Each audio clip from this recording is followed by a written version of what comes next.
lead out the fucking episode with motherfucking, Demi Lovato and them. But yo, I think it's so crazy, right? Just now that I said that, right? I think it's so crazy that Demi Lovato be on TV and like, I don't know what happened. Ever since this bitch got sober, she been tripping.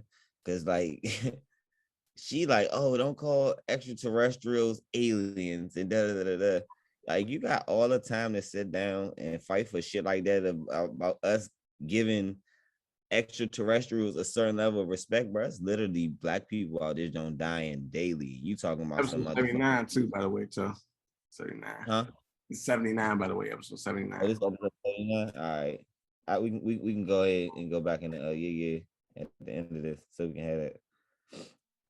Which is that episode 79 of Hippies and Pancakes? Sir. Yeah, so all in all though, I'm sitting up here, sitting up here, got Demi Lovato, little crazy ass talking about some, they crazy ass talking about some goddamn, we need to give the aliens respect. Like, bro, it's really people dying out this on the daily, and you talking about some motherfucking aliens we don't even know. You know what I'm saying? Like people be using a superstar, huh? I saw that dumbass stuff. Yeah, people be using a superstar for the wrong shit. Like it be for the wrong shit, bro. Like you got all this celebrity clout and you want to talk about shit that don't fucking matter, bro. That shit is so fucking annoying, bro. Relevant. That shit is so fucking annoying, bro. Like, What you thought about that Alec Baldwin stuff? it's always some bullshit around in this nigga. So I don't really be I ain't really know how I felt when I seen that shit. Cause in my mind, I'm like, damn, this nigga always in the news for some bullshit. Like that's how I felt. I ain't gonna lie. I was like, that's fucked up. Like I was like, that's fucked up. Yeah. Then I also thought, how many motherfuckers died annually from this? Cause that's not the first time that's happened in the music industry where one of the fake guns then went off, or them prop guns then went off and hurt somebody. You know what I'm saying? So I'm thinking to myself, like, I don't know. I felt bad for the lady though. I'm just thinking you at work shooting a movie. This probably a dream job. You know what I'm saying? And boom, like this how it all ends. Like By property.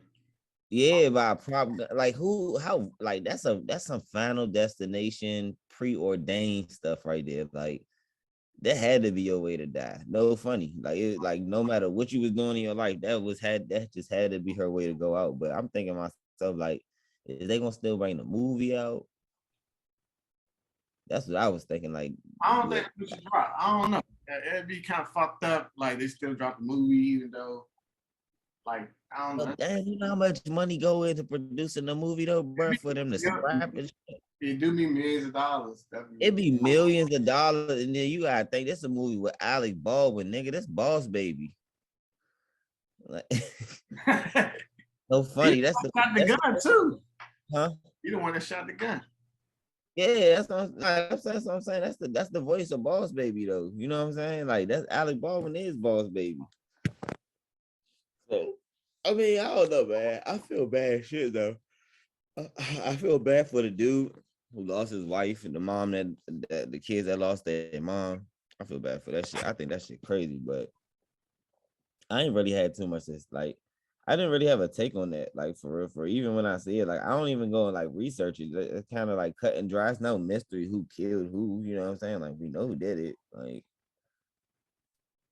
I just think it's crazy that like I don't know. I always be having this perspective of people is like, everybody that kills somebody don't go to jail, and everybody think that like, oh, you kill somebody, you gonna go to jail. I'm like, this man killed somebody, and nothing happened. Not saying that it should. It was like an accident, clearly, but it's like, shit. Not everybody that kill people go to jail, but this nigga gotta live the rest of his life knowing that he took somebody out this planet. Like he was used as that tool or that catalyst, for that situation, for that whole demonstration. I think that's nuts, but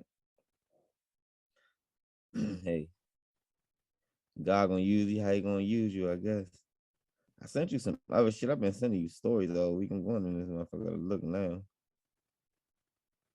Definitely. Damn, I text somebody motherfucker a long time ago. They just now messaging me back and shit talking about somebody graduated. Chill. Man, what the fuck the last time I messaged you? I stand by be sending you shit like every day on this motherfucker. Yeah. Man, hey, my man Thugger just outsold Drake. That's a moment right there. So this is 1 week. This is 1 week. It's 1 week sales. 1 week. This is gonna be 1 week. That's what I'm saying. But he can't. He did that. I listened to the album just because of your word. I fought with it. That is a cranking Young Thug album, bro. Like, and the other niggas like, oh, Thug been cranking. I don't know what you talking about. No, I went back and listened. I'm like, Thug been sounding like Young Thug the whole time. Yeah, but like he mature.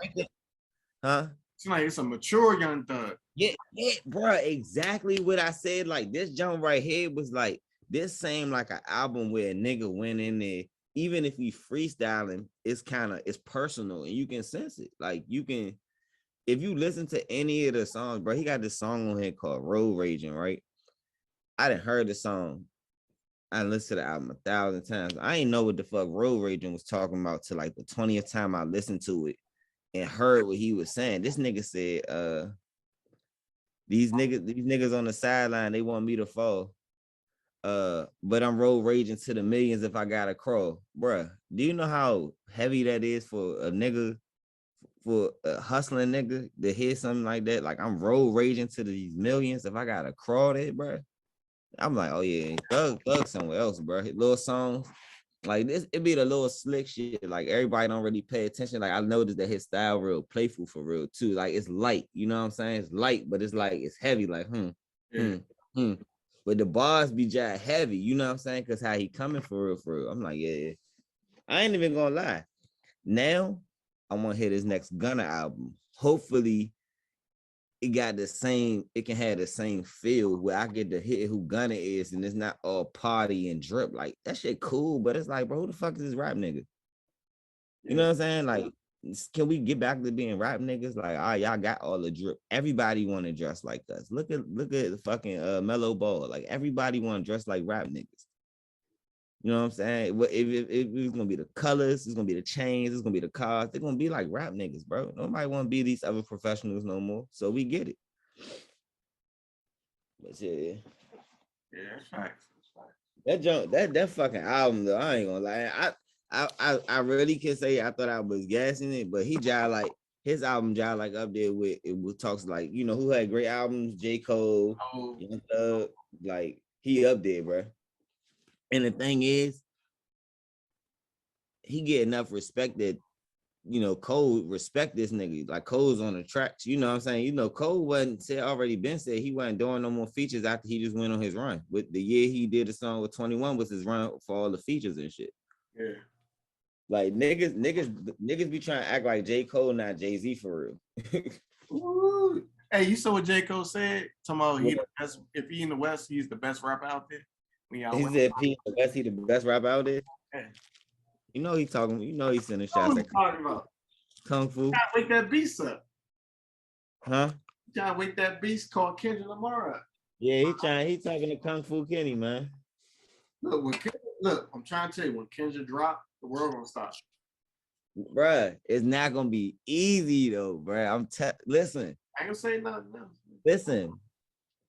I'm glad we having this conversation because you know a rapper I never mentioned on this show, and I need to give this man his flowers, bruh. Yeah. Fucking Big Sean, bruh. See, okay, go ahead. What you about to go with this? Did you listen to his new freestyle? I heard the freestyle. I did. I heard the freestyle. Big Sean. Oh God, he didn't bro. He spazzed on the Nato Wick joint, bro. He did. But here's the thing. He spazzed on the Nato Wick joint, bro. I ain't even gonna talk about him hitting the Kanye. Like, you know he can hit a Kanye. You know what I'm saying? It was cool him hitting the other little jump, but when he hit that Nato Wick, and you know, he hit the Nato Wick, but the nigga Big Sean, like, the nigga shit so effortless, but the nigga really freestyles. You know what I'm saying? That's the thing that I'm like, you rap niggas can't fuck with it. But this nigga is a top tier. This nigga is a top tier rapper, bro. That when Control dropped, nigga, he got mentioned. Yeah, and I think his verse is better. Huh? I think his verse is better than Kendrick's for a minute. All right. Now he rapped, he was getting his shit off, but Kendrick angled the fact that he sat there on a song with niggas like, yo, Jay Electronica, Big Sean, like nigga, I'm talking to you niggas too. Like I didn't have no picks because I sent this verse into you niggas. You know what I'm saying? Like, nah, nigga, this is what it is. And I think that sparked all that. I ain't gonna lie, that one verse breathed life back into hip hop though, because after that, everybody was in a butt about this shit. Like, man, what the fuck you mean? Huh? Yeah, like these motherfuckers already. My man, I don't know, bro. And I ain't gonna act like my cousin texted me the other day. I posted on Twitter. I mean on Instagram and shit. Nigga was like, bro, let me find out you a Kendrick Lamar hater. And everybody know, like, if everybody on the nigga dick or not on the nigga dick, but going for this nigga, I'm gonna look for the Antichrist. Every time I'm like, oh, y'all think that's your king? That's your king? All right, well, how about this nigga right here? You know what I'm saying? Like, if that's your king, how about this nigga right here? Like, I don't know, bro. I'm good for another K-Dot album, but if when Kendrick drop, I'd be expecting to hear like government conspiracy shit now. Like, man, what you know? You got some bread now, nigga. Drop them motherfucking hints. Like, what's going on for real? Like this still to pimp a butterfly, nigga. Like, I ain't trying to hear none of that shit. I don't hear that dead. Talk that fly shit. Ain't this next joint supposed to be to pimp a butterfly too or some shit? I'm not sure what the name of the album will be, but I heard it was supposed to drop yesterday, but because there was some leaks that came out. Man, I miss the good old days when niggas albums used to get leaked, man. Oh, they still do. that was the good old days, man. Remember you get a nice Lil Wayne album, nice leak, get good 6, 7, 8 songs, some fucking quality. Yeah, you be cool with those 6, 7, 8 songs. Yeah, them motherfuckers be quality. Yeah. Wayne's still the best rapper to me, man. Nigga slept on. He too slept on for me, but I'm starting to say, I'm telling you, bro, no funny, bro. Niggas need to pay attention, bro. Big Sean been here as long as all of every rapper that we talk about in this show. Thug, Big Sean, Mac Miller, Wiz Khalifa, Drake, all of them is from the same class. They all came in around the same time. Like that 2010 class, that's when they came in. Like Drake and them came in. Drake got the bubbling, like what, the end of 08 type shit. 08, 09, he got the bubbling. What's that motherfucking first mix, that last mixtape dropping, then Successful blew up and shit? That shit been a rap for that nigga ever since. But everybody had a run since then. Like niggas probably sit here and be like, Drake out, artist a decade. I'm like, honestly, bro, I listened to Detroit 2, and Detroit 2 was a better album than like from Drake. I need this nigga to sit down, tell the story, bro. Drake. Like a lot of rap, it's been 10 years, bro. Can you tell stop talking about all this Adonis and shit? Can you tell the other ones that don't know how you went broke, how you had to get back? Tell the story, bro. Tell them Degrassi. Tell them how you know that you went about the shit from Degrassi. Like when he came in, remember on Ransom, me like, oh, it's the same yellow boy that used to play up on Degrassi. I thought we was gonna get more of that. Like, tell us about how they was hating on you. You still shined on them. Like, I'm tired of hearing this other shit, bro. Like Drake got like too trendy for me. It's like, bro, what is you doing? Like, I mean, I know you got on the charts or whatever, but god damn, bro, where that rap shit at? I always been a Big Sean fan though. I ain't even gonna lie. Yeah, Big Sean made me want to rap back in the day. Yeah, no bullshit. Especially with the what's that jump? Damn, what's the name of that song? What's the name of that song that him and Kanye did? He used to be on the shoe store. Every time he used to go on the shoe store, it was his first song, and Kanye West was in the video. I think it's Fuck You Doing Bullshit. I think that's that jump. I forgot the name of the song, bro. But ever since I heard that jump, yeah, Big Sean always remind me. You ever remember the rap group, the Cool Kids? Yeah. He remind me of them. Like, I used to like them in high school. Like, I actually thought that honestly, you couldn't have told me. I thought they was gonna be the wave. Like, I thought that's what rap was about to get back to, like that boom bap. You know that was a style too. Back in the day, like we was doing we liked the 1980 style, so niggas was doing 1980s, 90s shit. We wearing dunks and shit and shit. I was fucking with that motherfucking shit, that motherfucking Look, boom by man, Big Sean always been top 5 back in the day. It was him, J. Cole, Drake, Big Sean. Yeah, but nobody ever mentions this nigga name. It really never like he. You wanna know why they didn't get respect? Why? They have successful albums like they did. He just never make a great solo album. Yeah, but that's because though. Like think of a Big Sean album. Like damn, that's it. Like you can't. His mixtapes was good.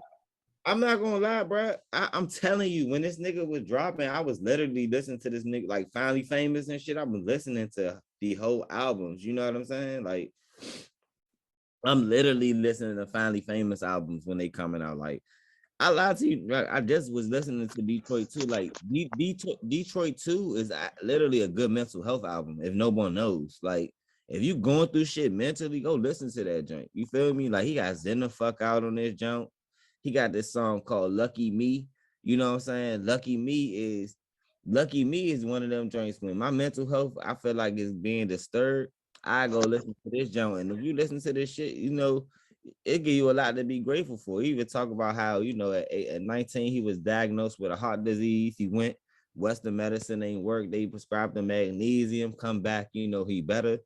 And it's like, it had you understanding, like, bro, these niggas, just because they famous don't mean they don't be still going through shit. And I don't think that I think that the thing I like about Big Sean is he still sound hungry. He still sound like Big Sean from the first time we heard Big Sean. Like, it's no difference. You could sense a calmness, like, all right, I got the money, so the money not the problem no more. Now it's the peace and the happiness shit. And you know, another thing about Thug that I respect, you know, Thug actually give a fuck. Like, he rap with a cause, with a purpose. You know what I'm saying? He rapping like with as a leader to try to take care and feed people. That's why I think that nigga album was so important. You know what I'm saying? Because it's like, if this the head of YSL, he gotta be if YSL is Young Money, he gotta be Lil Wayne. He can't be not the best one on the team. You know what I'm saying? And he as far as YSL concerned, Thug is him. Thug is really him, bro. But I feel like that it should have been. I feel like some people was missing from the album though. But I like how that Atlanta keep Future alive, like keep him relevant. You know what I'm saying? Yeah. Because we kind of long past the Future era. Not long past, but low key, we kind of past the Future era. Like, I ain't gonna say I don't think he gonna come back. I think if Future drop his fans, like if you a Future fan and me, I am. If he drop, I'ma listen to him. But I ain't really like Future. I ain't really crank Future since like Dirty Sprite 2. But you know, the nigga Hendrix definitely is the GOAT though. He definitely a GOAT out there, motherfucker. South running rap. You know, the thing though, this happens. You know, this shit always cycle like this. The South, like 50 Cent said this shit. The South get the rap when it's nothing else to listen to. So it's like basically the South always come up with like the dance craves and the shit like that.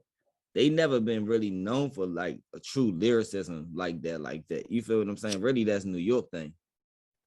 And I be feeling like rap be leaning back to New York, but every time I call like rap basically like this, you know, this metaphorical camera lens is pointed at New York. I feel like the only rappers that's really shining and rapping for New York, no funny, is the legends. Like Nas and Jay, like it's really the legends that's really putting on for New York. Anytime that New York even come to be mentioned, it's like it's no real live young niggas like especially ever since Pop Smoke, like Bobby Shmurda about to drop. Fool, I don't give a fuck about this nigga album, bro. Yeah, happy Shmurda home, bro. I don't give a fuck about no music this nigga do. First of all, I didn't like Hot Nigga. I don't like none of this nigga. You didn't like Hot Nigga? Well, I did. At first, I was locked up when this nigga came out, and when I came out, no, this was This was the dawn of all that motherfucking Takashi rap is when he came out. This is when the birth of that shit. You know what I'm saying? So, but no, because like he can't. What the fuck is a good? Give me a good Bobby Shmurda bar. I just go to body like Shorty go to body like a week ago. Like he don't have no bars. That's worth nothing. You say he got some bars? That's the bar. Man.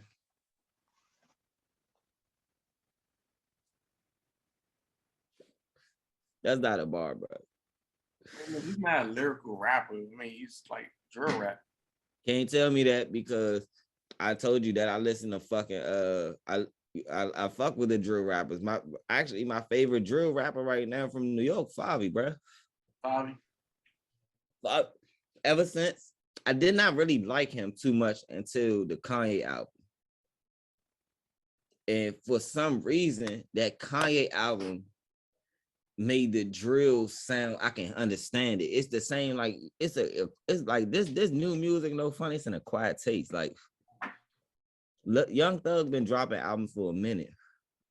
Now I've been able to kind of decipher some of the shit he been saying through his career, but I tell you, this nigga did not resonate with me to this last album. Like, and I listen to Thug, but I know Thug songs, but pick up the phone, baby. Like I like the albums he dropped, songs he dropped and shit, but like that one, we just connected. Like, you know, me and Young Thug 30 years old, bro. So I think that's another thing. It's kind of like we in the same place in life too. Like the shit he be talking about, you know, his philosophies and shit. Like I get it, you know what I'm saying? Because I'm in that same mindset, so I can literally relate.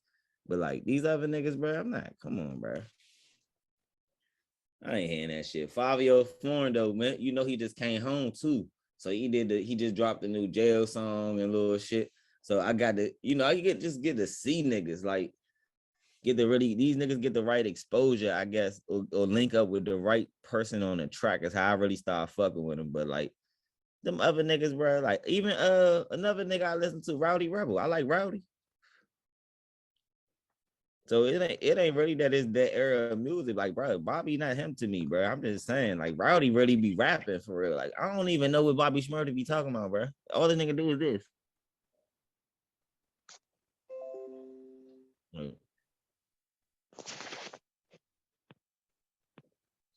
But a lot of that came from they grabbed him at the beginning of his career. So like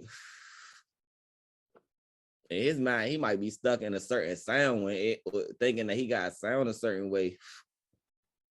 And it really probably ain't even gotta be that. Because when I listen to Hot Nigga, it don't sound like no New York drill song to me. Like Pop Smoke and them, they was sounding like that shit sound like some drill. That shit sound like UK drill. The other shit really wasn't hitting like that to me though. Oh. Huh? Pop Smoke was definitely about to blow up. Yeah, nah, Papa's gonna definitely be 50 Cent. Like niggas was gonna go tap him. No funny, he was gonna be like 50 and how like Ja Rule had a chokehold on all that motherfucker. What you know about bruh. After I heard that, John was like, this it, bro. This it for rap niggas. Especially if this nigga can rap, you know, like he got a little nice. He ain't necessarily even gotta be like the most lyrical nigga. The fact that he do a song like that, like I call that like a pretty song, is because how the beat sound is not really like a dark song. You do a song like that, you get the bitches involved, and you a male rapper, that's a rap. You got it, bro. Because the female's gonna buy the music, the female's gonna come to and buy the show tickets, and the niggas gonna show up because the female's gonna be there. It ain't like the nigga don't talk about street shit. They had some developments in his murder case too. They said the driver was like, they didn't mean to kill him. That they said use a vase. They was only there to take a watch. I know damn well they ain't hit no motherfucking burglary for no one watch, bro. I don't necessarily think they meant to kill the nigga, but I don't think they did that shit for no watch, bro. Yeah. I used to be in the streets, young. If we hit a lick for this, and this costs $100, and 4 niggas go, nigga, this is only $25. That's not no full lick. You know what I'm saying? Like, why did I go? If I only walked away with 25, I could have walked away with 25 years for $25. Like, what the fuck is that?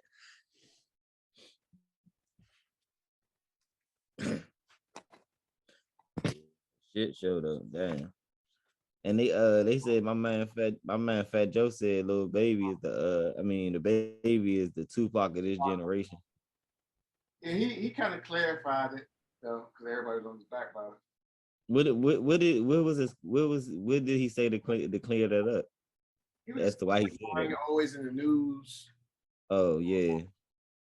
Yeah, well, they trying to cancel him, but they trying to cancel Dave Chappelle. And it's like at this point, bro, me and my dad had this conversation, like especially today about Dave Chappelle, bro. Dave Chappelle is the last defender of free speech, bro. Like it's nobody in it's if it Dave Chappelle is in one of the positions that Bill Cosby had got to. It's like when you reach a certain level, you almost untouchable. So now they gotta start making up things about you. And like I've been following Dave Chappelle, since I was a youngin', and I never got that he was a racist. Cause like if you even watch the Chappelle show, he would literally make fun of everybody. But I think that it's so crazy that Dave Chappelle aims a lot of jokes towards Black people, and it's so funny. But as soon as he says something about a protected class of people, it's just like it's outrage and shit. And it's like you can watch people die. You can watch a fucking series like Squid Game where poverty is highlighted as like this. Like it's like that shit is basically Squid Games is basically fucking Hunger Games. You know what I'm saying? Like, look, either you gonna play these games, you can get this bag, or and niggas really dying, or like you can do this. You know what I'm saying? And I'm like, you can watch shit like that, see shit like this going on, all the other crazy shit that they show. Like, it should have been outrageous that they even showed the R. Kelly shit on Netflix. Like, honestly, but I don't think that's some shit that I want to be able to stumble upon. I had a problem with seeing that shit. You know what I mean? But I'm not gonna sit up there and boycott Netflix for this shit. But Dave Chappelle, man, he be holding it down, bro. And niggas don't even remember the nigga. He had a 5-project deal. Like you thought he wasn't gonna go out with a bang. This nigga real life came through and negotiated his whole spill with Netflix. Like niggas don't know this nigga Dave Chappelle really him, bro.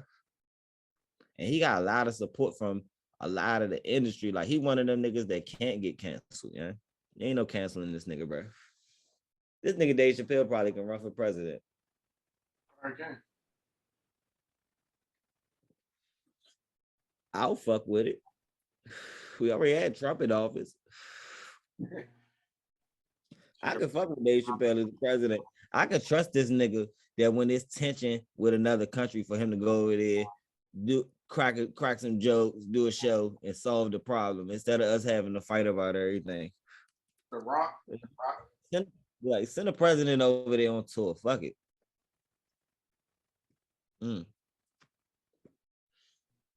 I wonder what they got in the bag for us next as far as like as far as leadership. Like, but I don't know if it's to you, but I feel like Joe Biden about to be our last president.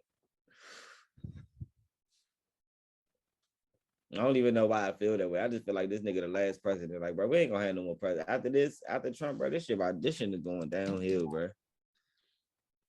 We gonna end up having a motherfucking dog run this country one day. Watch.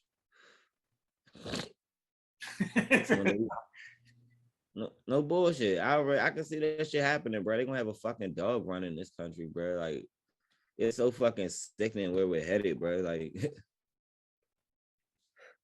I sit up here every day just thinking, bro. I'm just getting stressed out living here, nigga. I want to go to another country now. I'm like, bro, this shit is stressful, bro. They keep changing the rules. You got this old ass bastard, real life, like you said, trying to play bully time on shit that's going on. Like, yeah, like this nigga basically, like, yeah, they like, well, how you feel about first responders that don't want to get the vaccine? Basically, I don't know what nobody else heard, but I read the body language, and his body language was basically 2 words as a response: fuck him. That's just what I say. When they answer the question, I just seen him say, fuck them.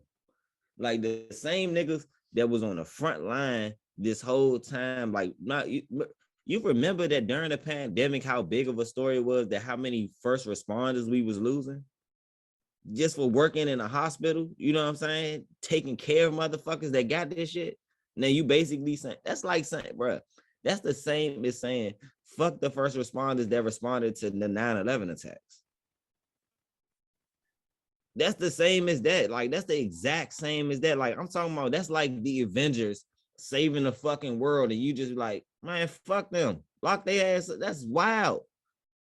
Like, nigga, that's wild as shit. Like, and I'm sitting here thinking, like, we've been saying this the whole time. Like, I already was advocating that for the blue collar people anyway. Like, bro, this nigga don't give a fuck about us, bro.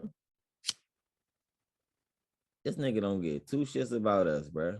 I ain't gonna say too much about it. Nah, he don't get two shits about none of that shit, bro. Like, that shit crazy, like, bro. And I already know, and I say that from a standpoint that I feel like my family is personally about to take some a direct hit from that mandate shit, because I know people that's not gonna do it. You know what I'm saying? They're just not, they gonna refuse it. Even up to my fucking I'm glad we said, like, we here to, because we haven't even mentioned it like on the show too much that I think of, man. Kyrie Irving, bro. Like, Kyrie Irving is the new Mahmoud Abdul Rauf. You know what I'm saying? For real, for real.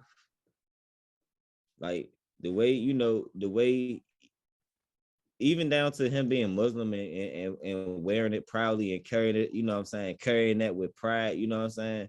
But more so even down to him sacrificing his career. I mean, it's not even a bad thing. It's not even like a sacrifice, like, for real. It's like, bro, you've been in the league. God put a choice in front of you. You made a choice. And I feel like you're going to prosper from the choice that you make, because it's no way, it's no way that they really just forcing niggas, like these same niggas who didn't need none of this shit to entertain you all this time. They didn't have no vaccinations when they went down into that bubble, when they had the league in the bubble. You feel what I'm saying? So, like, what the fuck do it matter now? I've been out here exposed to this shit for 2 years now. What the fuck do it matter? You know what I'm saying? He been exposed to this shit for 2 years. If he's still testing negative, what the fuck do it matter if everybody around me is immune or got having immunity or something that could keep them from getting sick? What the fuck is the point of making me get this shit?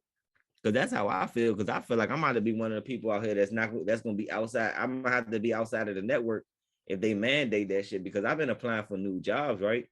And one of the jobs, they're like, yeah, one of the requirements of working is proof of vaccination. I'm in my head like, damn, imagine them telling me that I had to prove that I was vaccinated against the flu.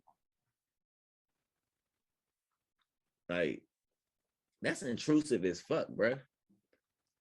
And we really, but I think that what we did, well, I don't think I know that what everybody did was they traded up security for their privacy for security. You know what I'm saying? To feel safe, but that's because they was tricked into being scared. So everybody got tricked, because I ain't gonna hold you, bro. When this shit first rolled out, bro, my anxiety was up. I was like, bro, I'm not trying to get this shit. I just going through a year of this shit. Not saying it's not real, but a nigga just get a little more comfortable, like, shit. That shit just like every other motherfucking virus and code out here. Just gotta wash your hands and you might kill this shit or something.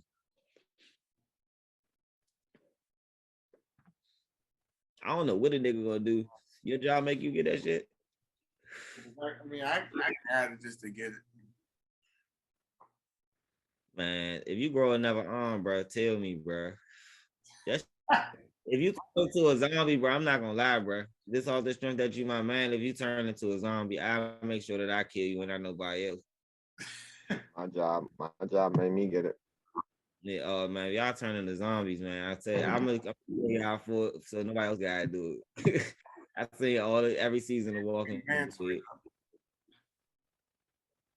I don't like that shit though, man. I ain't gonna lie.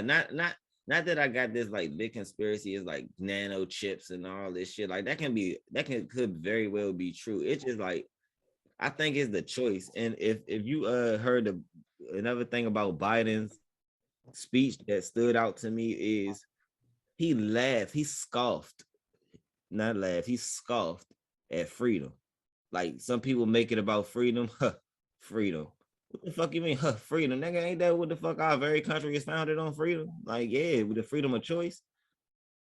You feel me? Like, I think that should still be a choice, and I think that it's not gonna really boil over until they try to make kids get that shit. Like, it's one thing for an adult to say, all right, I'm gonna sacrifice myself, I'm gonna get this shot so I can keep getting to the money. That's an adult thing to do. You know what I'm saying? And I think that trusting God goes both ways. You trust him if you don't want to get the shot, and you trust him if you do want to get the shot. You know what I'm saying? Think that goes both ways, but I think that where they gonna cross the line with people, because even white people is when they try to say that these kids got to get that shit. These white folks not gonna go for that shit. Like, they really not gonna go for that shit. And I don't like how they trying to divide the people too. It's like it's like, normally I would feel like an outsider in this conversation, but I know y'all. But then, they refer to you all as vaxxers and me as an anti-vaxxer. And they try to make that like now I'm a domestic terrorist because I don't want to get, I'm basically expressing that I don't want to get this shot because it's a choice. Man, this shit about to get real dark before it get bright again. I tell y'all that. Yeah. It's about to get crazy, bro. And I'm gonna say, me personally, I haven't like traveled the world. Like, I ain't been in like Australia and shit or nothing like that recently. I don't know about y'all. I'm gonna speak for myself, but a lot of countries on lockdown and people can't even get in or get out still.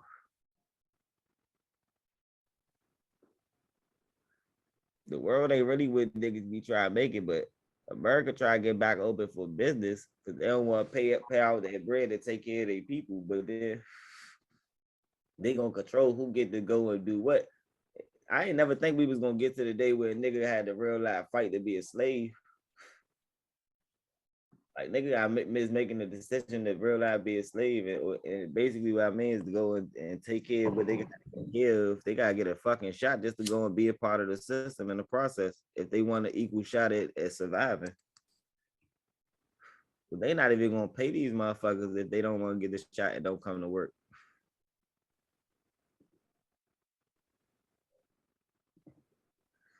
Indeed, we mentioned it before you got on here. Q brought up, the government, the IRS looking at the transactions over $600 and shit. I'm like, bro, it's a full-on attack against people, bro. They're looking at them for what? Just looking at their money, like watching the transactions and shit. Basically, they cracking down on like the Cash App. Like, they basically making it seem like people laundering money through Cash App. Oh yeah, people are. I mean, it is what it is. I'm saying it is what it is, but like, I feel like Joe Biden personally attacked anybody that Donald Trump power, whether directly or indirectly. You know what I'm saying? Like, I don't think that it was Trump's like master plan to say, let's put some black people on. But I mean, he ended up putting some black people on. Like, it was motherfuckers that wasn't on that got on in the pandemic because they was able to make shit shake for themselves. And I feel like now niggas getting attacked because like 2020 was really the rise of the entrepreneur for real. Like, for this country, that was like that tipping point for our country, where it's like, all right, y'all, if anytime is a time that you're gonna do some shit on your own, is right now. You know what I'm saying? Money is everywhere. Money is on the fucking table. Get you some. You know what I'm saying? And I feel like Biden getting this motherfucker, he like, man, nah, we gotta see where that bread went. Where that bread at? Who getting it? Who doing what? Who doing this? Who doing that? Because $600 is a small amount, bro. So you gotta think, you move 600 or you get to do a transaction for $700 and the government just on your ass now. That's crazy. That's crazy. They go like literally, they probably looking at this, like probably looking at this motherfucker transaction. Oh man. Whew, 2022. This shit gotta look like something, y'all. This shit gotta look like something. It's gonna look like what we make it look like. I'm trying to see what the next president about to be like. I'm getting older. I gotta start looking more at the politics, at who about to run the city, who about to run our these states and these countries. Like niggas gotta really pay attention because this is the topic. I actually literally wrote this shit down. No funny, but I don't gotta even open the book. Um, are you all familiar with the with critical race theory?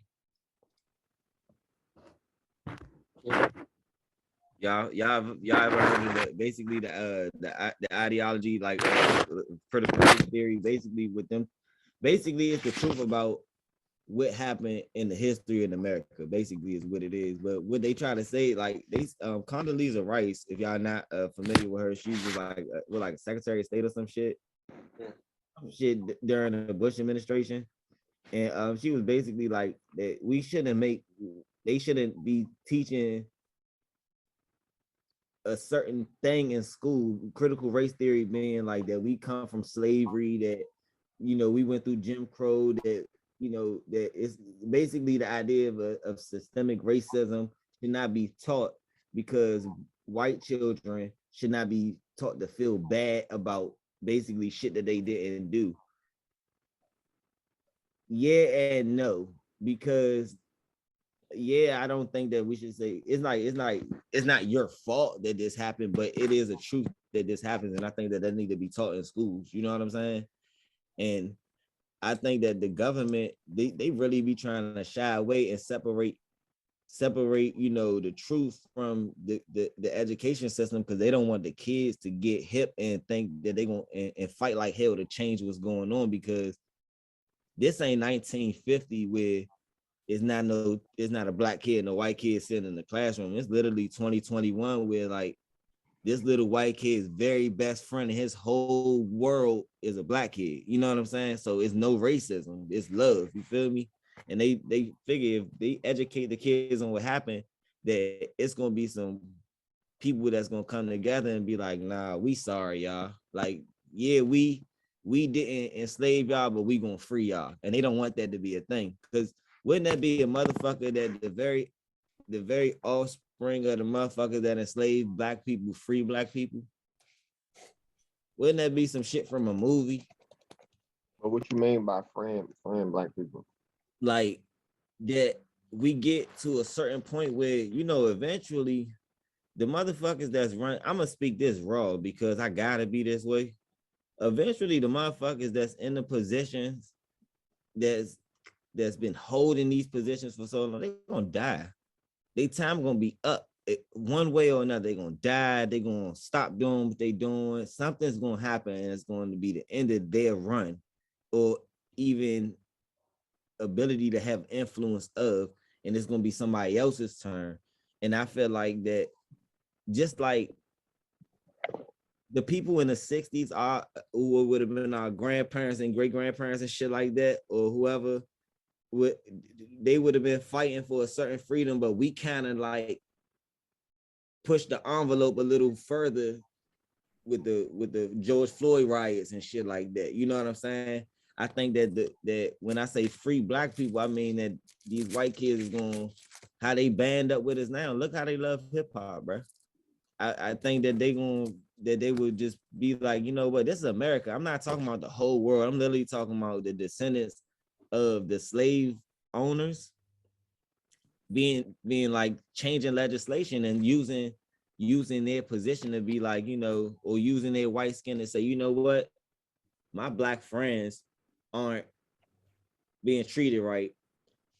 Jamal Jefferson runs for county executive or mayor or da. Yeah, people don't really want to hear him out. I can run and just do the same thing. Now, I don't know Super Saver whole shit though. Now, I don't know Super Saver Joe shit. You feel me? Like, if you don't vote for me, you ain't black shit. But on some genuine shit, just being the ones that change policy and shit like that, and get this shit in motion, or even standing in solidarity and really fighting. Because it's not like it hasn't always been white people that stand beside black people. It was people that was assisting on the Underground Railroad. But like, as far as our freedom, like it's no neglecting that. Okay, I can't deny that. Okay, bro, we can get money just like them now, but that's not what all the freedom don't lie in financial freedom. That's not what all the freedom is. It's like it's still laws rigged against us, to where you and I, you and I can commit a crime and it not hit as hard as a white guy doing some shit. You know what I'm saying? Like R. Kelly been in the news so goddamn long, but what about the dude that shot up the movie theater in Aurora, Colorado, dressed as Batman? What about the shoot all of the guy that went the little white dude that shot up the church? That stuff didn't last long at all. It really didn't stick, but like they kept R. Kelly in our face like this nigga, you know what I'm saying? Like, I mean, he did some horrible shit, but they just was, they just kept that shit in our face. Even Bill, even anytime it's a celebrity shit, they do that shit, but like the real shit, they don't be putting it out there. And like we definitely still disenfranchised. So that's a whole nother thing. You know what I'm saying? And it be these motherfuckers banding up and linking up with the right people that's making this shit shake. Cause all in all, that's what it is, bro. Cause the white folks this shit about getting money. Definitely. This shit about getting money. And they saying they like, man, these niggas can hustle, man. These niggas get money. Like through history, it was always in my mind when I think about the one like sperm cell that started it off for a nigga family, it's always was a nigga that was getting money, that was black, that figured it out, that put on a nice suit, that had a nice game with him and all that shit, that was going to hustle and figure it out, because it had to be, because we wouldn't have made it this far. You know what I'm saying? Like, I mean that shit with in niggas lineage type shit. Like, nigga, your great Lenny Johnson, Jefferson Jones in your family. That nigga was, you know what I'm saying, real live, a smooth talking motherfucker. He talked this way about a slavery type shit. Like, somebody in your family, shit, your ass made it, did you? Somebody in your family had it figured out. You know what I'm saying? Your great grandfather had that shit figured out. He survived long enough to get his nut off. Oh, that they made it through slavery, yeah. Yeah, that made it through, you know what I'm saying? Like, shit. Nigga, I'm gonna tell y'all something, man. This some real shit. I'm glad I like talking to y'all my brothers for real. I was hold on. Yeah, y'all can hear me? Yeah. I actually got a podcast in mic, but I don't got it plugged up. But I was talking to somebody the other day, well, just yesterday, and was just thinking about, how right now I'm at this point in my life where I ended up in some positions where I was able to make some like level up some things in my life. But I always realized that one thing that I realized about myself, when I get to a next level or I take on a new responsibility, I also take on a new stress. You know what I'm saying? And I found myself the other day, just yesterday, sounding real ungrateful of my situation. And I wanted to put it out there, because I don't like being on no sucker shit with God. You know what I'm saying? Because I be asking God for stuff and God give me what I want. And then I just find a problem with the thing that he gave me. And I always be remembering that when you look at stuff that happen to people or in life, when people be getting everything that they want and still be complaining, that's why they end up getting it snatched from them. Because it's like, nigga, you're not going to appreciate nothing anyway. So I'm going to give you anything that you ask for. I just want y'all to be mindful of that. If y'all in a situation, just to be mindful of us being able to wake up and try again is bigger than any problem that you're gonna have through your day, is all I'm saying, for real, for real. Like, cause I had a rough fucking week. I ain't gonna lie, but I got a new car, y'all. I don't know did I tell y'all that last week? Yeah, you told us. Oh yeah, I got a new car. But that shit stressful as shit. I'm not gonna lie. Like, having a new whip and it's just like the new financial things that I put in myself, because like we talk about financial responsibility a lot. That's basically what I was segueing into. The pressure that come with that shit, like the being financially responsible, I don't think people get it, because it's like it's a whole nother ball game. It's like you managing thousands of dollars at a time is crazy, especially when you come from nothing. You know what I'm saying? Being able to successfully manage thousands of dollars and even up into millions of dollars at a time. That's why niggas be getting accountants though. that shit get crazy after the numbers get high. You like shit. I was managing them thousands when that motherfucker get to 1.3 million, nigga. You gotta watch every dollar and where it's going. Cause all it takes is a motherfucker to just be skimming off the budget $10 at a time, spanking you over a period of time. You ain't gonna never see that shit. Yeah, interesting fees, man. We gotta get some interesting fees. I'm dead ass, man. I'm ready for this next move, man. Remember what I talked to y'all about off camera last week? I'm ready for this next play. Like I'm really, really eager for this next business move, man. I think I want that shit now more than ever, cause just because of everything that's going on. Like, bro, I don't want to say that, like I ain't trying. I don't be trying to give into nothing. You know what I'm saying? If it ain't about what I want, I don't be trying to give into it. If I can get around some shit and it not affect me, I'm gonna do that, bro. Cause like I don't be with the shits, man. I really want my own business. Like I'm tired of working for motherfuckers. I'm tired of making other people's shit successful or keeping their shit successful enough for them to eat, and I do all the fucking work. Like I don't really like that shit. I don't respect that. I don't respect that business model. I mean, for me, I just think it's just like a process. Like you start off as a worker, then you become a boss. That's your thing. Nah, sometimes you gotta stock the shelves until you can put your own shit on the motherfuckers. Like I get that, but I've been doing that. You know what I'm saying? Like I'm 30, bro. Like I've been working since I was 12. Yeah, like, I feel you on that. I've been working like I did things to get money before prior to being 12, and I ain't never, and I'm not even one of the niggas that like try to boast like street shit, because I wasn't even like on no shit like that. But I've been an entrepreneur since my youth. Like I was always taught how to get something from yourself first. You know what I'm saying? Like I was selling waters on the corner.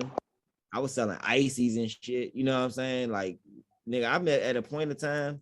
It's funny, my man Debbie sells soap, but it's crazy. At a point of time, I was selling soaps. Like I was on, you know how niggas used to be on the train and selling shit, oils and shit. But I used to be like probably like 12, 13 out here with a suitcase full of soap, cucumber, melon, all shea butter soaps and shit, and was getting my shit off, like down Union Station and all that. I was real live getting that shit off. So I already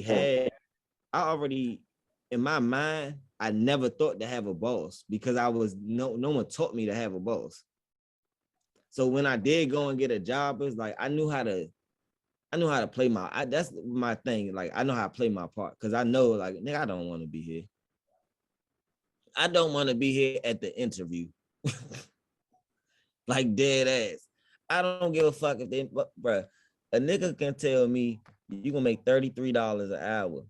I'm gonna take that job right now because I'm in a position where I need to create capital and always keep cash just flowing through so I can grab some out of the stream. But for the most part, bro, in my mind, I'm thinking $33 an hour, meaning what? You can quit your job faster. That's all I be thinking. Like the whole time, I'm like, shit, that just accelerate the process, man. Yeah. Yeah, you gotta attack it on all sides. Attack it on all sides. Hopefully get people to work with you.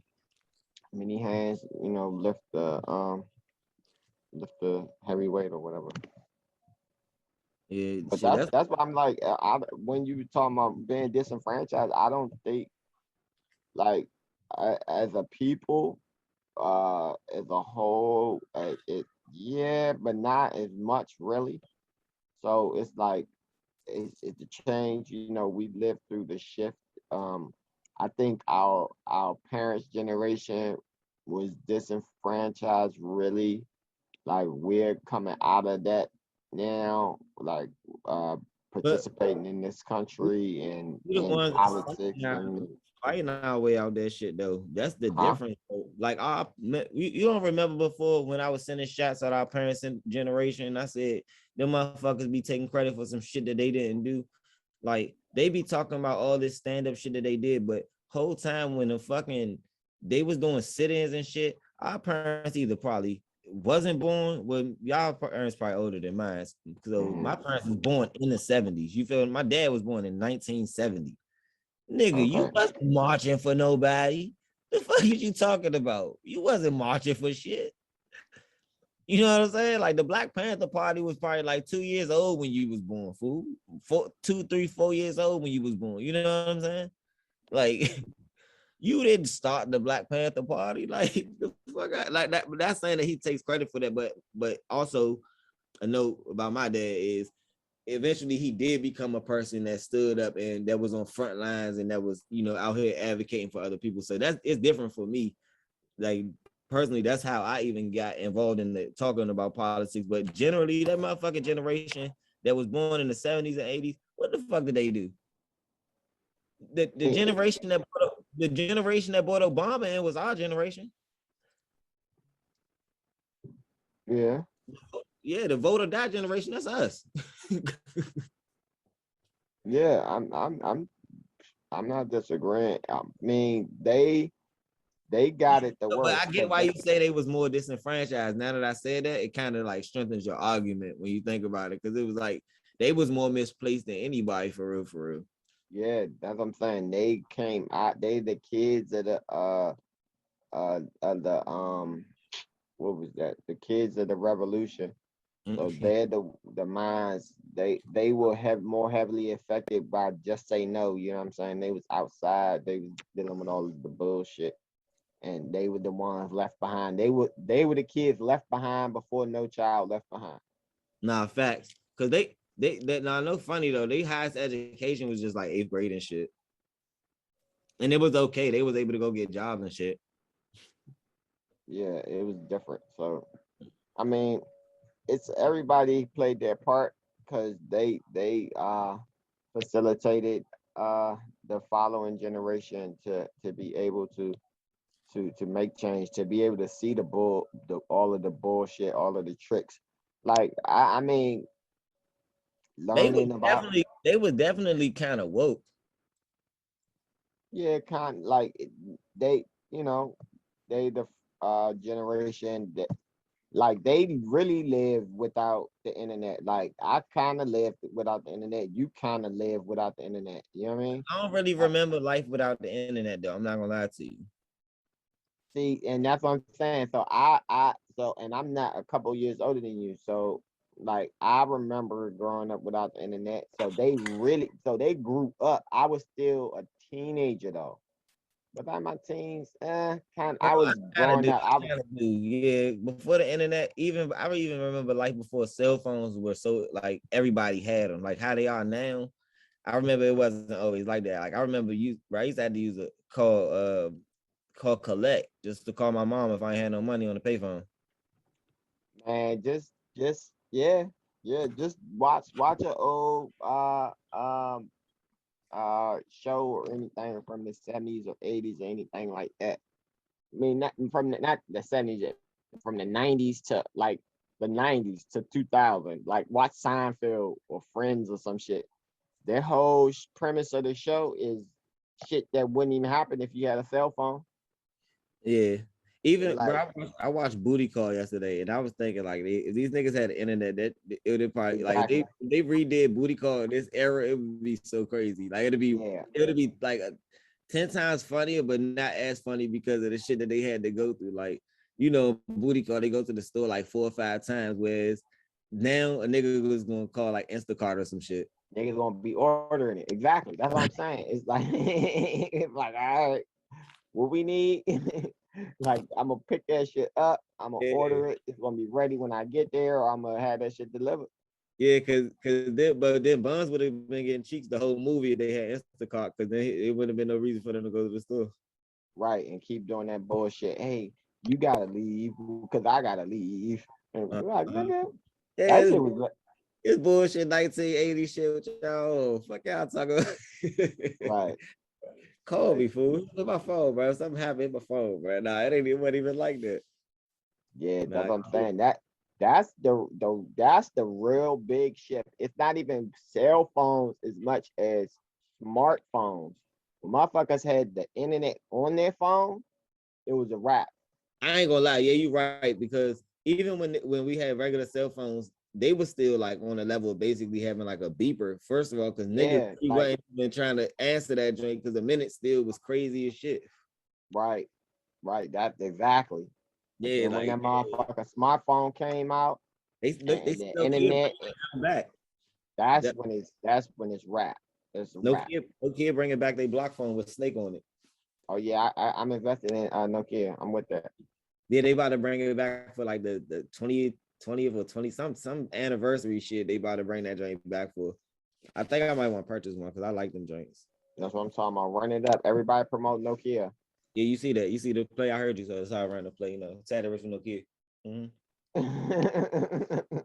it up. Run it up. Run it up. Hey, I actually sent a text this morning to Q and Ronnie and was talking about maybe that we should take this show live one time and do a brunch. Yeah, so we were just talking about that, with the website and everything. We put together events. That's nothing but planning. We definitely could do that. Yeah, I think that because actually what inspired me to even say that because I did go and check out the website, right, and I was like I seen what was on there and I was like, oh shit, this it's bigger. Look, I said this shit bigger than Nino Brown. As soon as I seen this shit, I was like, oh, this bigger than Nino Brown. Hold up, there's level to this shit now. Like I'm a part of the whole organization. Nigga, I just joined NBC. Yeah. Yeah, national black company, like naturally black company, the new NBC. No bullshit though. I was like, oh yeah, this shit all right. But definitely, man, I'm because tomorrow they got a Fashion Mermaid has an event, Hippies and Pancakes is sponsoring, Hippies and Pancakes and Blind Tiger Smokehouse. We got like their sponsors on that channel. So I wanted to kind of do the same thing, being as though this is my first time having something with my name attached to it, attached to something like this. I want to be like, I seen that. I was like, it's gonna be, I gotta bring that same value to my name myself, you know what I'm saying, and do an event myself. So especially with us together, like that shit got really make, you know what I'm saying, make some motherfucking sense. Like I'm excited this shit about. I ain't gonna lie. I think 2022 gonna be the one that's gonna realize put a nigga in that position because every year I be fucking leveling up. Is what I meant to say. Like it's Yeah. always get to a new level. Like I ain't gonna lie. Like Debbie had bought me a play the other day, right?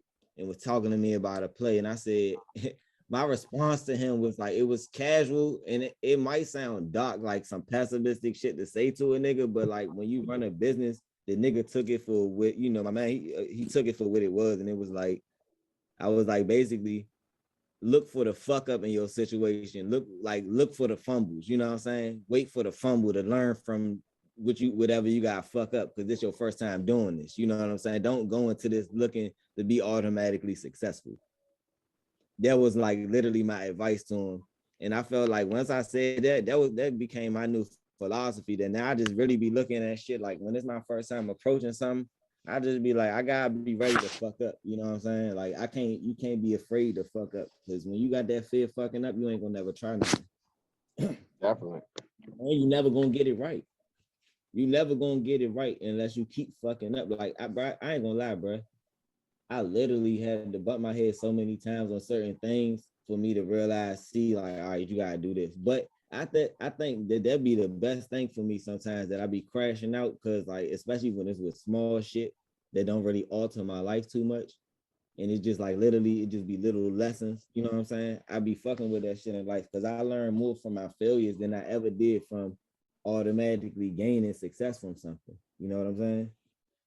And I've never had it automatic success unless with talking to girls. That's what I'm saying though. Like I was including that. Like I was in my head, kind of like if you would have asked me something specific, I was trying to build up a list of things, and that probably would have been a thing on my list. That's something that was like kind of handed to me, like you're attractive to people, so you never really had to think about what it goes into to find another attractive person. Meanwhile, and then who people may consider to be less attractive to you, he got to had game, hustle, drive. You know what I mean? He got to have all this shit. You just wake up type shit. Like it just be like that. But it's not even just that though. Like I feel like in school they kind of like like when I went to DC schools, I won first place in the school science fair, and then they had the citywide science fair. I won first place in the citywide science fair. I always, when I went through that process and was getting first place in this shit, I always thought it was easy to me. Even when I look back to the point, it was so easy to me to do it at that time. I was in like the 5th grade. It was so easy to do it at that time that I always felt like, all right, hands down, when it comes to science, I'm that nigga. Because even once I got into higher grades, I was still showing to be that nigga in that category, because that's just where I was at. Well, I kind of felt like that was kind of handed to me low key. You know what I'm saying? Because as I started to try to go and get into other things outside of like academic shit like that, I wasn't having the same automatic success. And that's when I began to have to learn from not being good at shit, not being the best person to do this. You know what I'm saying? Like, I'm like that in science class, but I might not be like that on the football field. You feel what I'm saying? Like, but when I take that, and now, like as an adult, bro, like I literally look at any time that I go and make an initial investment into anything, I literally chalk that shit off as a loss the entire time. From the time that it leaves my possession, it's already a loss. I don't give a fuck if it come back with some gain on it, it's gonna come back with gain on it. But I'm putting it out there to as a, like, with the option to say I can fuck this up. But if I fuck this up, I gotta make sure that if I put this out there again, I don't fuck it up like how I fucked it up the first time. Yeah, because I promise you, we just had that conversation, but we got, whatever ideas you have, we talk about it, we make it happen. We make things come to life.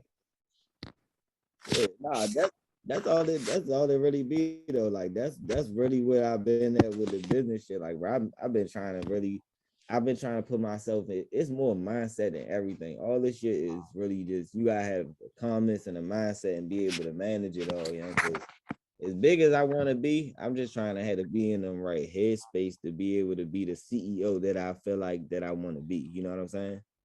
Mm-hmm. Like, I don't want to be I'm not gonna even, I don't run no small business. I'm the only employee of this motherfucker, but I wouldn't call my shit no small business, because I'm not gonna box myself in there, because if I think small business, I'm only gonna think to end up getting a brick and mortar and just be running that bitch for another 30 years until I'm 60. You know what I'm saying? I don't want to think like that. I want to think eventually I'm about to sell this brand off to somebody for multi-million-dollar deal, and then I'm about to go and do this. You know what I'm saying? So I'm trying to put myself there. When the funds come, whew, I can't wait. But yeah, The thing about, I know for myself, like how I'm building my wealth. I have plans for, like it's like I never really have more money, because like I have future investments that I'm planning for when I get this. All right, it's going to be invested here. We're going to grow this here, and then when that come off, then we can take that over here and put it over here and grow it up like this. And hopefully these revenue streams over here continue to grow and get bigger and stuff like that. You know what I mean? Like, that's why, like, again, when you talking about disenfranchised, it's definitely by individual, because like I think maybe I was to the point where it was not that I even knew it. It's just like we not even participating in it. And that's the right. thing that I'm finding more and more when I'm learning these different, just learning about managing money and investments and wealth and in wealth planning. Like, you got, like, it's a mindset. Like rich dad, poor dad. You know what I'm saying? It's definitely a mindset. What are you gonna do? Like, just like uh so many millionaires and billionaires have filed for bankruptcies in their past. You know what I'm saying? Learning from their mistakes, but keep going, willing to take the risk and put it on the line. Because you can secure a fucking $1 million loan.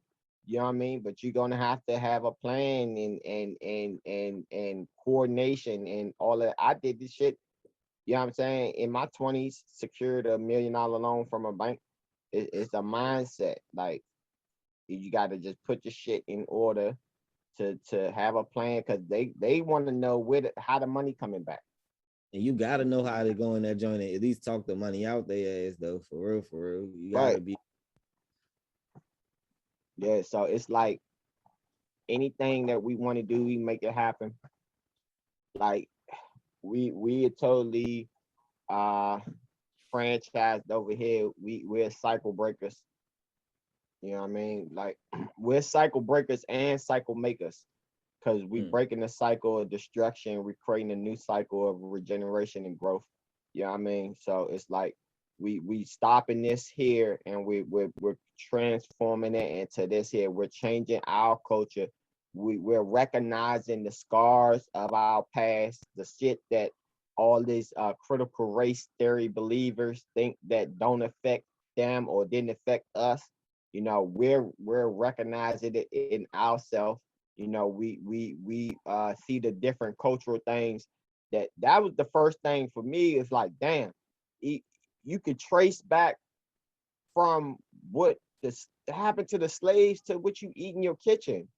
You know what I'm No, saying? That's when I real. start thinking, like, I'm like, dog, soul food. They gave us pig gut and But yeah, motherfuckers. nah, for real. But I'm just saying, like, even thing, even yeah, but even so far as to navigation, like to this day, I know that if it's dark and I look up in the sky and look for the Big Dipper, I know, you know what I'm saying? right. It's Based on stuff. It's some, things some that information that trickled down to it me. trickled down to you. That's what I'm saying. And it's like, I don't know how and when and why I know this stuff, but I know it. See, when I was in elementary school, it's crazy because we were actually being taught certain shit. Like, I don't know if Mm, I was at see, I was always in schools like I was at Bernie, you know what I'm saying, over in Berry Farms that's my first school I ever was on a roster for. no, And so that's a different. That's why I was telling my people. I was like, if you lived in DC when the city was 90-something% black, it's a yeah, whole oh, different every yeah, experience. yeah, every like even when I was going like the after school programs, like Yeah, every like they got, you're coming in on the wall, they got Martin Luther King, Malcolm yeah, X, Rosa Parks, and what they did, like timelines of black history, like Elijah Muhammad on that motherfucker. You feel yeah. me? So that's like I don't know. That's a little bit different from where I meant like as far as the culture shit, how your mom treats your her kids, and you know what I'm saying, how they love them and how the family is set up, how it's so many families or so many generations of men that's still been broken family, you know what I'm saying, push it on to the next generation, so many generations of men and women in our community that's never healed, that the cycle has never healed, that Right. their parents never, they don't know really who their parents was, they don't know who their parents were, you know what I'm saying, generations are lost. Yeah, Like, we kind of the generations that kind of got that connect back, because like at least our kids going, I mean, I'm gonna feel like my great grandchildren gonna be able to at least know who my mother was. yeah, You know what I'm saying? And I think that that's the thing, like a conscious thing that I have in my mind is like niggas gotta pass down. We have to continue to pass down the stories too. Your great grandfather did, because like niggas don't even be knowing. Like, bro, I was already sitting in the car, like high as shit, thinking to myself, like, my genetics, my DNA been on this planet far longer than I've existed. right, You know what I'm saying? So where the fuck do I come from? Like, what wars did my genes fight in? You know what I'm saying? What kingdoms did my genes help build? Like what, you know what I'm saying? Like real life, like what kind of shit was I before I became this? You know what I'm saying? Like I really be looking that far into the shit, and that's why I think critical race theory is like, I think that me having been already been taught though the fundamentals of critical race theory as far as what our position in this country, our history, you know what I'm saying? I think that that's very important. It's not important to tell a black boy that you are on the bottom. That's not because that's kind of what I was like taught from my parents. It's like, hey, you're on the bottom of the totem pole. Like that's where it's like when you get plugged into the game, when they plugging you in and they upload your information to you, letting you know your player profile. They like, hey, look, black man, you at the bottom of the totem pole. They don't want to see you win. Blah blah blah blah. You gotta fight 10 times harder. You gotta be 10 times smarter. You know what I'm saying? You gotta be this much quicker than them if you want to be successful. You know what I'm saying? And it's like I ain't really into teaching my kid that because I understood that and I feel like I put up that good fight to say, all right, Tatted, you 10 times smarter, you 10 times this, you 10 times this. Like my parents received certain educations, but I just know that I'm more knowledgeable of certain stuff because of technology. You know what I'm saying? Like that's kind of like that's why I benefited from technology, like social media and just the internet in general. You know what I'm saying? It advanced me to surpass, certain levels where I can sit down on YouTube and go and learn some shit and come back like I just did a course somewhere. Yeah. And I think that the kids now see, like I be thinking to tell my kids, like, you ain't no nigga. By far, you were never a nigga. You know what I'm saying? You come from nigga. They used to call us nigga. They used to call this bloodline nigga at one point in time. We not nigga no more though. You know what I'm saying? Like this ain't that. You feel me? Like you gotta be advanced. My oldest daughter, she just got accepted into this art school, man. Congratulations to her.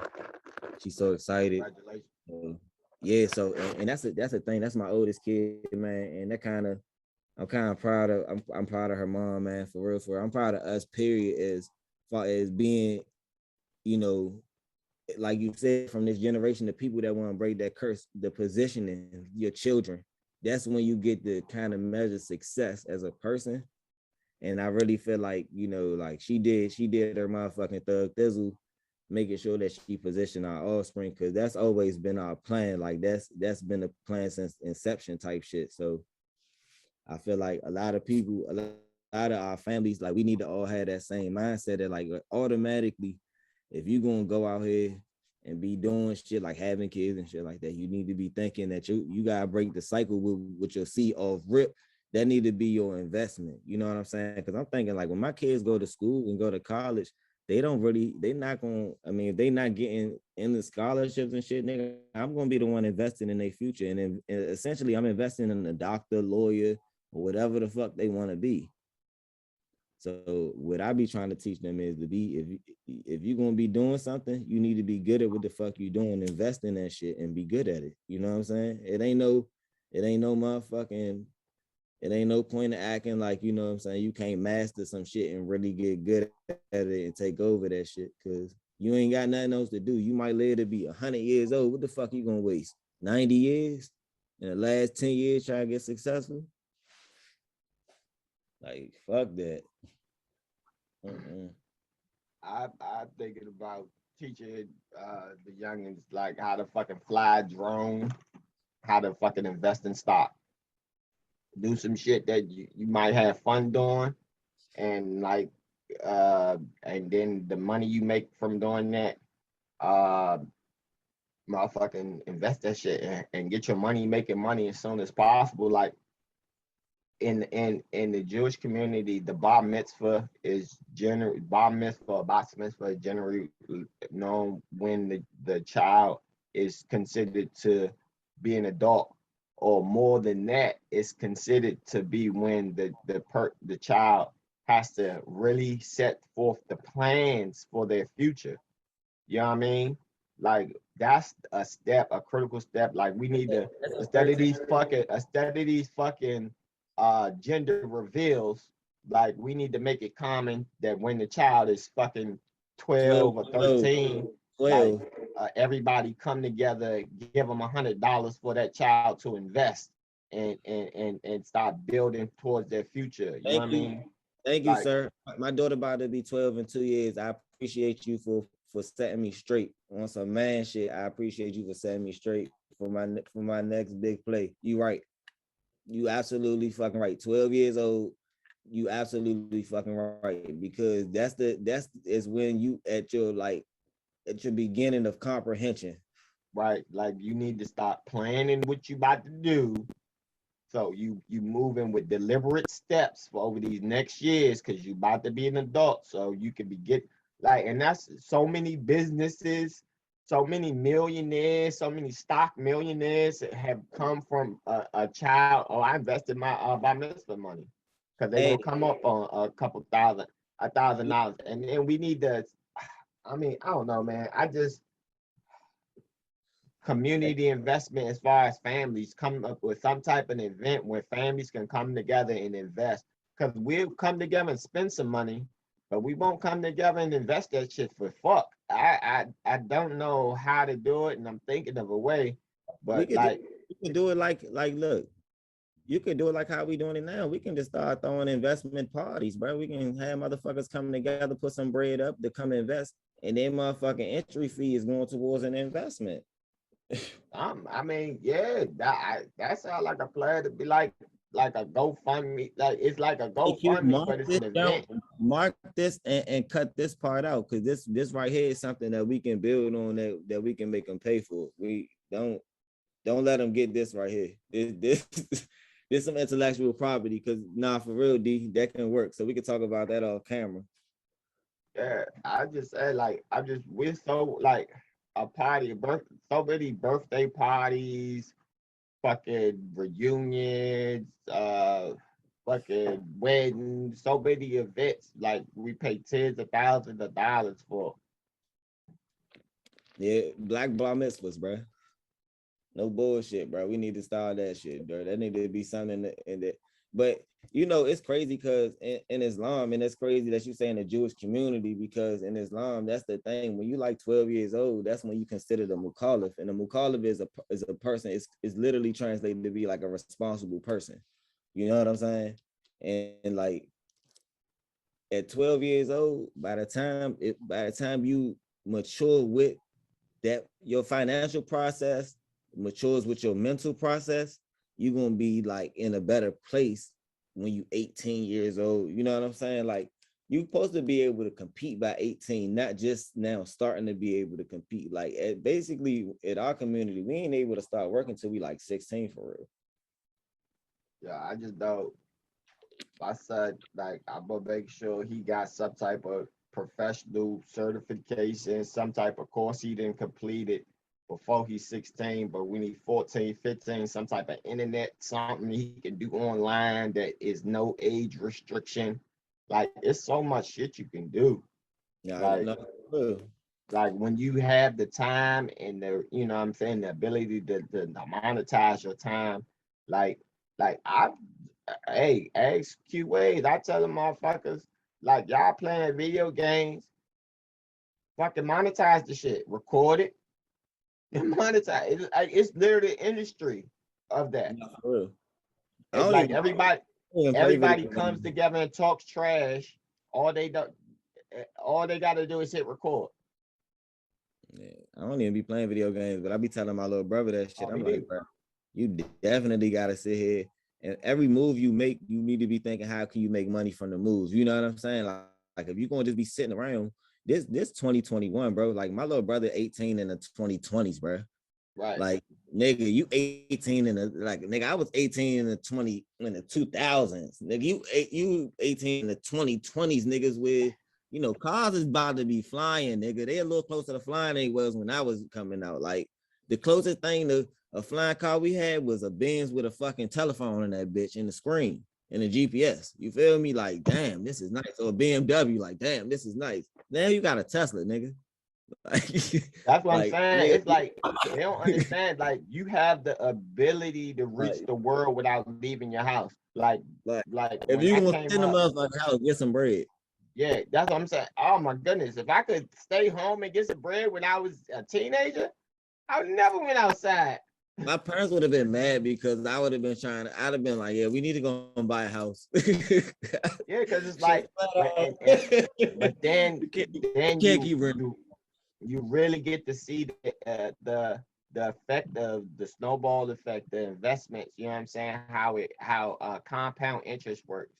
Like you start doing that for 7 years, by the time, like, you know what I'm saying, motherfuckers turn 21, you know, it'll be more people that are financially stable, more Right. people that have it and save it. If because it gotta be like, you know what I'm saying, you do this and then you gotta do this after this. You know what I mean? Like, so this is the setup for this.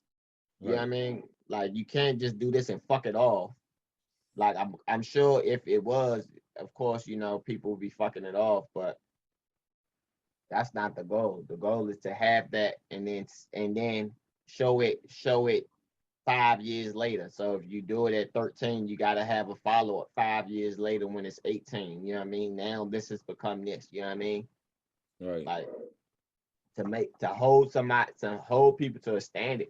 Cause like my thing is, if it's something that people are striving for, we'd make that shit happen. We be making all kinds of shit happen. We just be striving for the wrong thing. Yeah.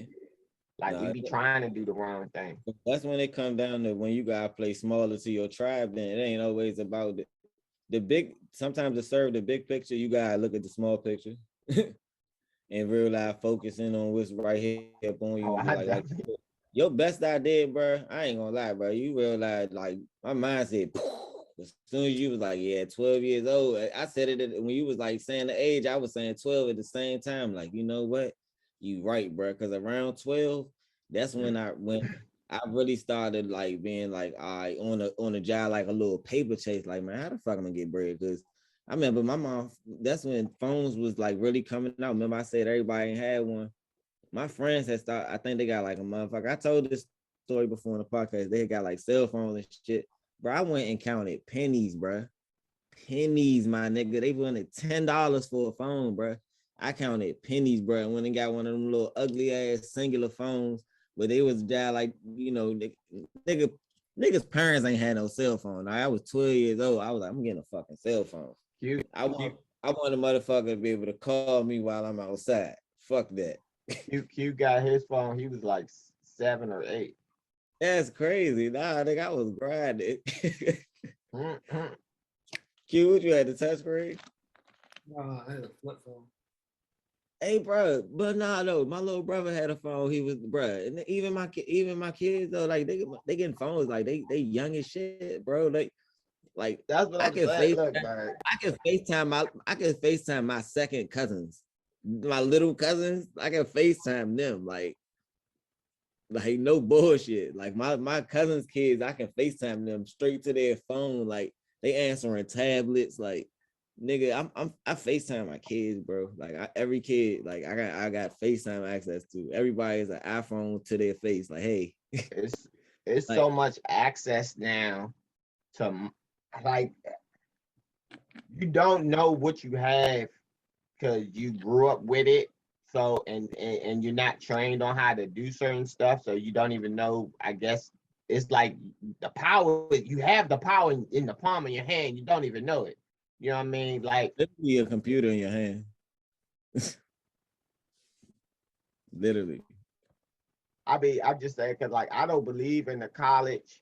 I don't believe in college unless you're going for a purely technical something. You got to be going to be an engineer or a doctor or a lawyer, and you got to be very passionate about whatever it is from a young age to have that type of investment in anything. Because like I'm like, nigga, if you want to be a doctor, fuck that shit. Unless you go into the military and get that shit paid for, like, or you get somebody to pay for it, like still you can make more money than being a doctor because most doctors they don't really start to pop until they in their motherfucking mid to late 30s.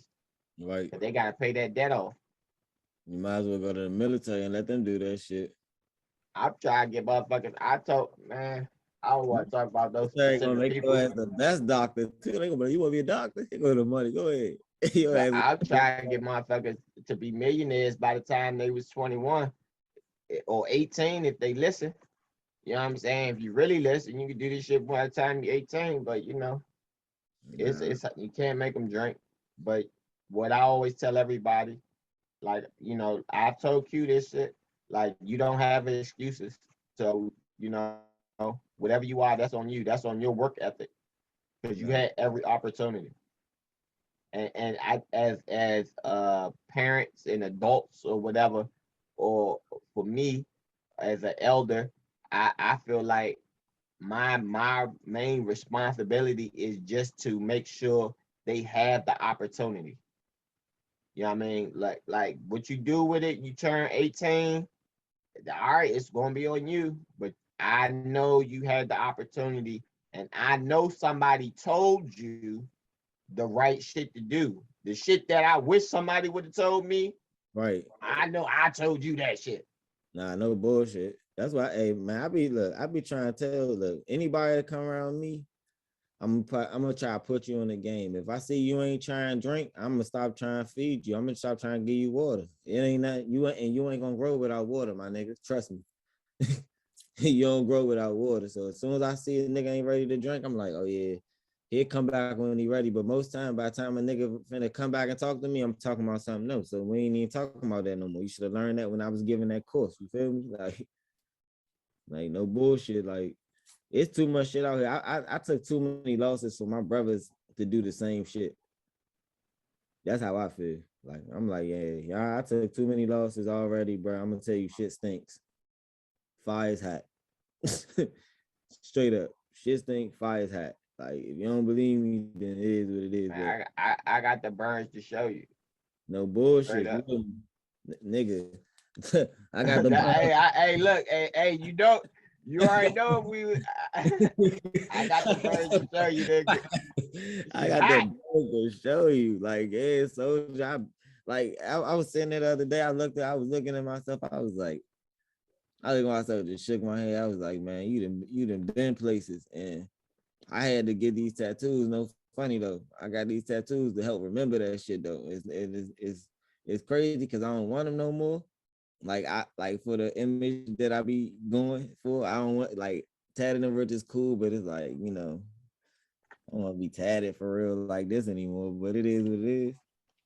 So I just like be on some shit. Like I don't know. I be just looking at this shit like, man, like these motherfucking markings, bro. Like you don't even know, nigga. They didn't happen. I wasn't having a good time in Miami when I got these. Okay, trust me.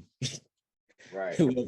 It wasn't a ball. I wasn't having a ball. You know what I'm saying? And it's like I really appreciate the process because, like, man, I ain't gonna lie, bro. I love fucking money and I love getting to the money, bro. I ain't gonna lie to you. I remember days I was really fucked up and I couldn't even feed myself. So now I'm able to eat and shit. So I mean, I thank God for that. But shit, this episode we got dubbed this one Black Bar Mitzvahs, man. That was everything. That conversation, that shit was right on point, 1,000%. Hey, we've been shooting for like 2 years and 4 months.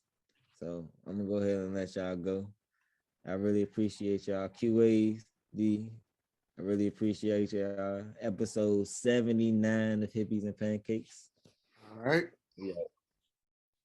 All right.